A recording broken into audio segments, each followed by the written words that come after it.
18 சித்தர்களுக்கு போற்றி, எங்க தாய் சாமுண்டீஸ்வரிக்கு போற்றி. இன்னைக்கு பார்க்கக்கூடிய விஷயம் சகல விதமான காரியங்கள் ஜெயிக்கக்கூடிய ஒரு அற்புதமான ஒரு மூலிகையை நம்ம பார்க்க போறோம்.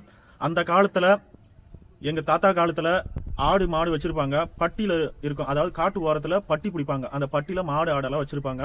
இதுல பாத்தீங்கன்னா சிரத்தைகள் வந்து விலங்கு சிரத்தைகள் வந்து என்ன பண்ணா ஆடு மாடெல்லாம் அடிச்சிடும். அது மாதிரி வந்து ஆடு மாடு அடிக்கிறதுனால அவங்க வந்து ஒரு மூலிகை ஒண்ணு கண்டுபிடிச்சு அந்த மூலிகை வந்து எடுத்துன்னு போய் அந்த பட்டி பக்கத்துல போட்டாங்கனாக்கா, இந்த செடி தான், அந்த செடி பேரு நாய் நக்கதான் செடி அப்படின்னு சொல்லுவாங்க.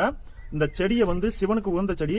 இந்த செடியை போட்டுட்டாலே போதும், அந்த சிரத்தை வருது இல்லையா, அந்த சிரத்தை வந்து பொட்டி பாம்பு மாதிரி அதுக்கு ஆட்டுகளுக்கு காவலாக இருந்துட்டு போயிடும். வெள்ளிக்கிழமை என்று வளர்வரையில சுக்கிர ஓரையில இந்த செடிக்கு காப்பு கட்டி இந்த செடியை நம்ம தாயத்தில் அணிஞ்சிட்டாக்கா சகல விதமான காரியங்கள் இதுல வந்து நடக்கும். நடக்கக்கூடிய விஷயங்கள் அத்தனையும் நடக்காது. எது நடக்காதுன்னு சொல்றீங்களோ அத்தனை விஷயங்கள் நடக்கும். இந்த செடிக்கு நான் காப்பு கட்டி எடுத்திருக்கேன்.